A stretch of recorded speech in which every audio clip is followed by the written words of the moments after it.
Olá pessoal, vamos continuar com a nossa videoaula então? Muito bem, quarta videoaula. Vamos continuar colocando os itens dos nossos menus, colocando os links e depois exportaremos esses itens até transformar tudo isso numa página, ok? Então vamos lá. Quando você abrir o seu arquivo do Photoshop e não aparecer as linhas do seu slice, lembre-se que você tem que ativar a ferramenta de fatias.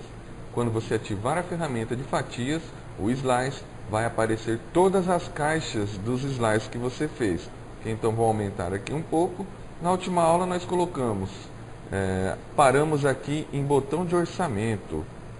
E aí ficou faltando o portfólio, padrões web, experiências e contato.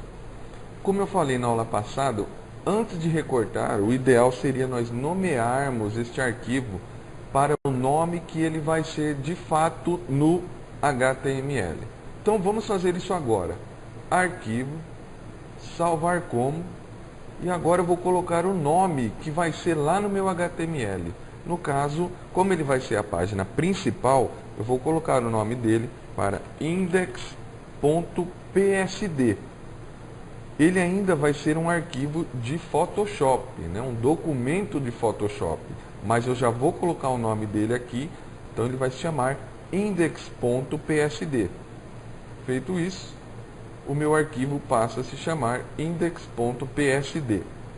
Note que quando eu renomeio este arquivo, os slices que eu não coloquei nome passam já a adquirir no nome da imagem, ou seja, no nome da fatia, o nome que eu atribuí para esse documento. Ou seja, index.psd, todos os elementos que eu ainda não nomeei passam a iniciar com o nome index e o seu número. Olha lá, index 10, index 11. Os que eu já tinha colocado nome, fica ainda BT inicial, BT empresa e tudo mais. Mas qualquer outro slice que eu clicar, ele vai atribuir o nome index. Por que que isso é bom? Porque quando você for fazer a sua página de portfólio, ele vai colocar, em vez de index aqui, ele vai colocar portfólio, zero tal, portfólio, tal, tal, tal. Beleza? Bom, feito isso, o que que a gente vai fazer agora? Atribuir o nome correto e o link correto. Como que é isso? O inicial, ele tem um botão inicial, certo? Eu poderia deixar sim o BT aqui se eu não fosse construir mais nenhuma página.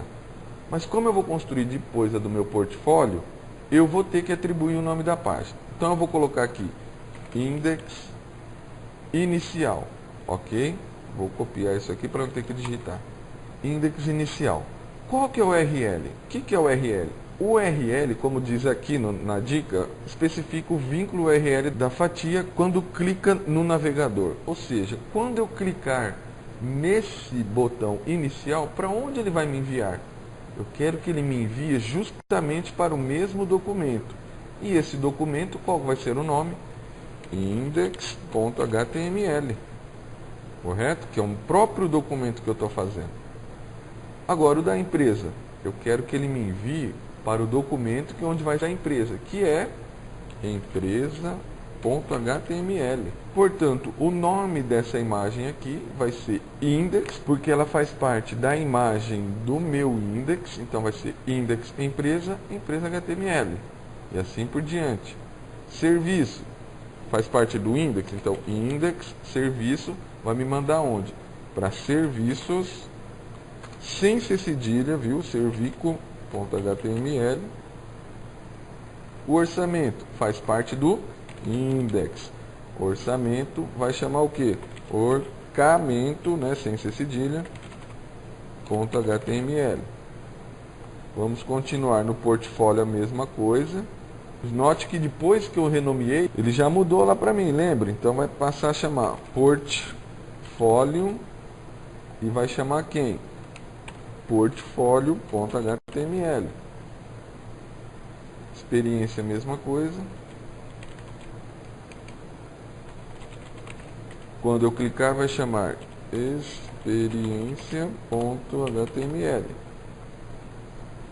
Contato, mesma coisa. O nome da imagem será index_contato e a URL será contato.html. Pronto, eu nomeei todos os meus links. Posso até depois dar uma conferida. Eu acho que eu pulei o padrões. Isso, eu tinha pulado padrões. É só voltar lá, index, padrões, e vai chamar padrões.html. Agora eu vou salvar, né, para que eu não perca tudo isso que eu fiz. Pronto, agora sim eu tenho todos os meus slides fatiados com o nome da imagem e o link para onde ele vai enviar. Agora sim nós vamos no processo de exportação desses arquivos. Bom, para exportar, nós vamos aqui em arquivo, no item salvar para dispositivos, Save for Web and Device. Vamos clicar aqui e ele vai abrir a opção de salvar para web. Esse é o painel de otimização das imagens da nossa página. Esse processo de otimização vai ser numa outra videoaula.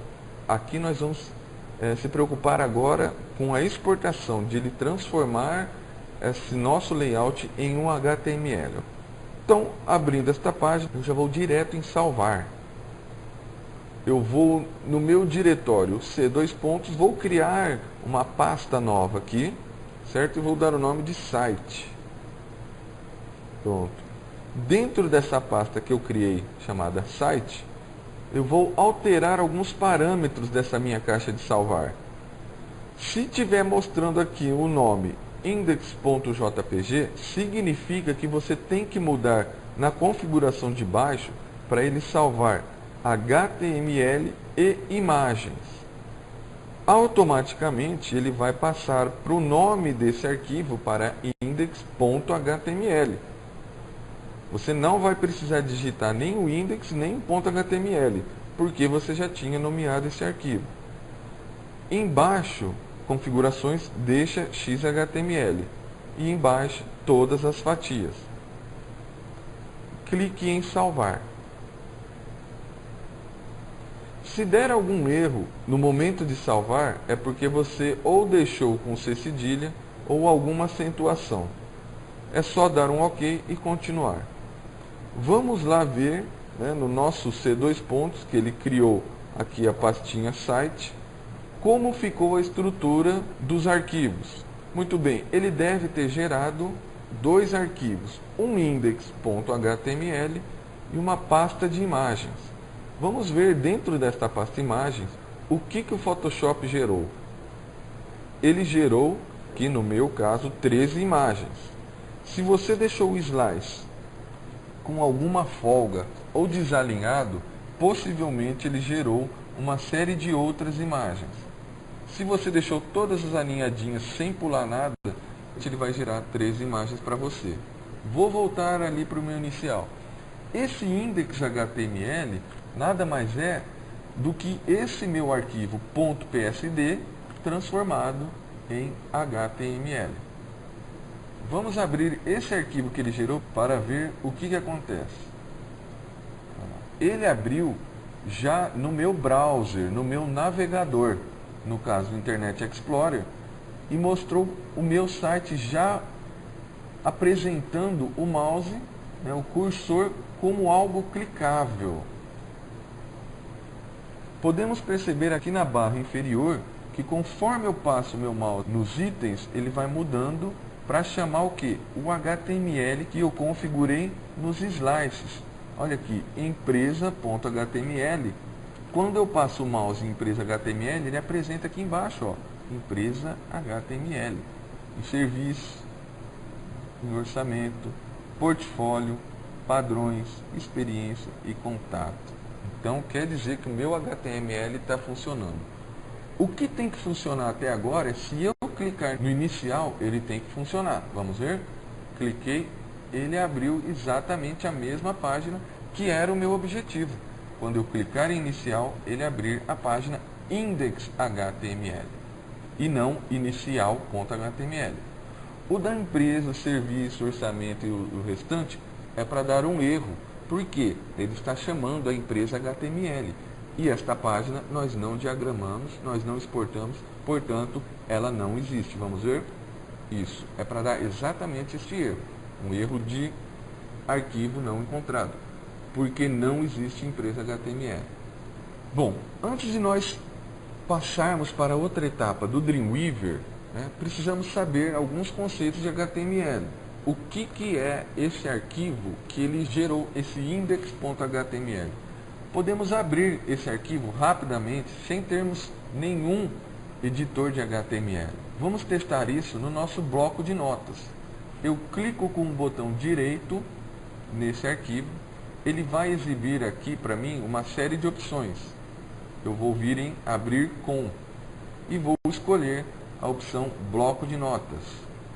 Ele vai abrir para mim um monte de texto, muitos caracteres, sinal de menor, sinal de maior. Isso aqui é a codificação, é a linguagem que o nosso browser interpreta para exibir a nossa página. É isso aqui, são essas linhas que formam esta página, que apresenta pelo nosso navegador as páginas. Para vocês verem do que eu estou falando, nós estamos vendo que o nosso layout da nossa página está alinhado ao que? À esquerda do nosso navegador.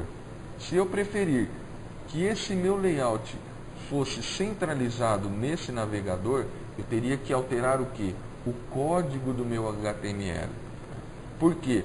O Photoshop ele gera esse nosso layout no modo antigo, que não é muito utilizado hoje em dia, que é o modo tabela. Ele monta todo o nosso layout em tabela.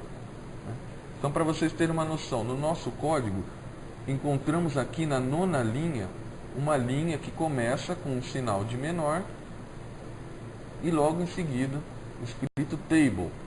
Significa que nós abrimos uma tabela. E nessa tabela, algumas linhas, e nessas linhas algumas colunas e assim por diante. Mas na linha de tabela eu vou só adicionar um texto chamado align, antes do sinal de maior. Eu coloquei align, onde acaba ali cell spacing igual a 0, eu dei um espaço aqui, digitei align é igual. Eu vou abrir aspas porque eu vou fornecer um valor para esse meu alinhamento. E aqui então, entre vários outros alinhamentos que eu tenho, eu vou colocar o valor para centralizar, que é center. E vou salvar. Cliquei em salvar, eu volto ali na minha página, dou um F5.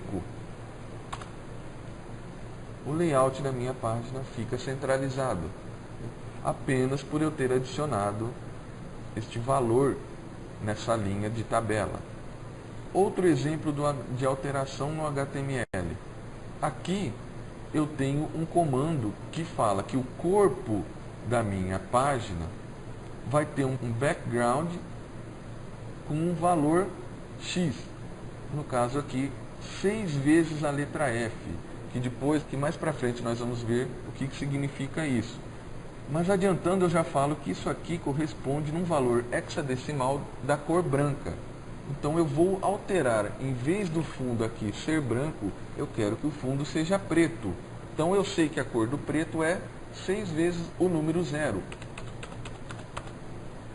Quando eu salvar, eu venho aqui, volto na minha página, eu dou F5 ou atualizar no meu browser, ele já passa instantaneamente a atribuir uma cor preta no fundo da minha página. Mais uma alteraçãozinha que nós vamos fazer. Vocês percebem que ele tem um espaçamento entre o início da minha página e o início do meu cabeçalho. Essa configuração é facilmente alterada quando você atribui na linha do corpo, do body, quando você coloca um atributo chamado top margin com o valor 0. Então, olha só como ficou. Eu atribuí, depois daquele valor, daquela série de valores de 0, eu dei um espaço e digitei top margin é igual a 0 e salvei. Pronto. Quando eu dou o F5, some. É claro que quem já trabalha nessa área sabe que esse método de alteração através das linhas já está ultrapassado, não se utiliza mais fazer layout através de tabela e nem alterar, inserir atributos em linhas de HTML para que se manipule o layout dentro de uma página de internet. Para isso existe uma outra codificação, uma outra linguagem chamada CSS, que nós vamos ver no nosso segundo bimestre. Mas essa aula de hoje é para vocês entenderem que por trás desse visual, por trás dessa nossa página, desse website, há uma codificação através de linhas que você retira ou insira algum código na sua linguagem, você consegue ter efeitos visuais diferentes de acordo com o seu código-fonte do seu website. Na próxima aula, nós vamos atribuir estados diferentes para esses botões, né, utilizando Dreamweaver, que vai fazer o quê? Vai alterar, vai mexer nesse código de um jeito mais agradável, mais amigável, para você não ter que colocar a mão no código. O Dreamweaver vai fazer de um modo visual para você isso que nós fizemos aqui, mas é importante saber para que servem esses códigos nos nossos websites, ok? Então, até a próxima aula.